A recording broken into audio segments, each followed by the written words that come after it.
سلام دوستان عزیزم، امیدوارم که مثل همیشه حالتون خوب باشه. من مرتضی هستم و امروز قراره با هم گردشی داشته باشیم در جاده بارانی لاهیجان به سیاهکل. امروز پنجشنبه 11 مرداد ماه و ساعت حدود 10 صبح.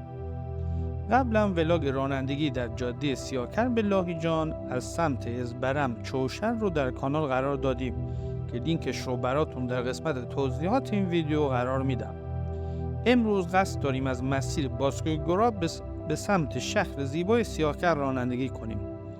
هوا هم همینطور که میبینید بارونی و خنکه. مسیر باسکوی گراب به سیاهکل یکی از اصلی ترین راههای گیلان محسوب میشه، چرا که محور سنگر به سیاهکل رو به شرق گیلان متصل میکنه. این محور جاده مستقیم از ورودی شهر رشت و جاده تهران قزوین به سمت شرق گیلانه و ماشین‌های ترانزیتی اکثراً از این راه عبور می‌کنن. سرعت نرفتن و سبقت نگرفتن به دلیل عبور ماشین‌های سنگین در این جاده توصیه میشه.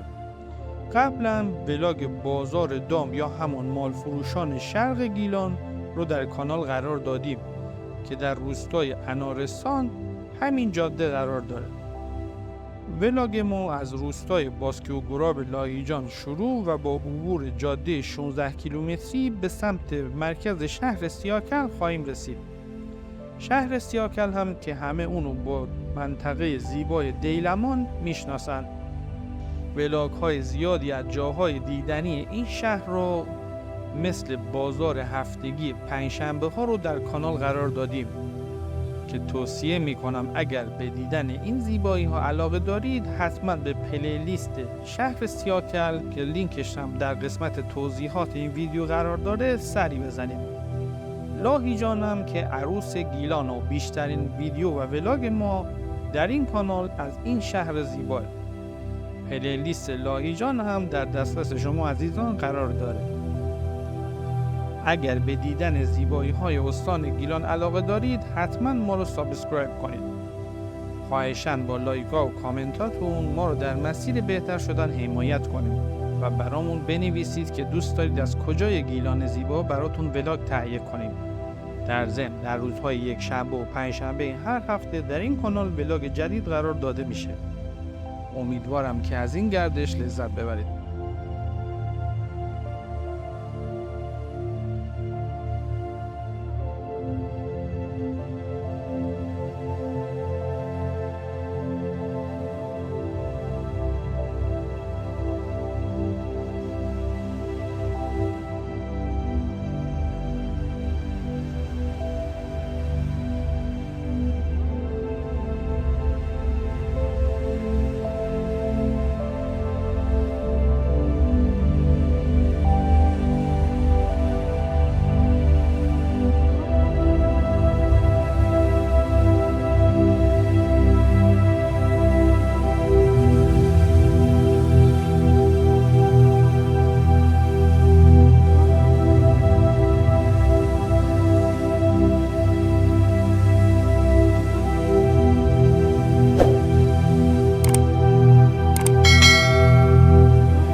باشید.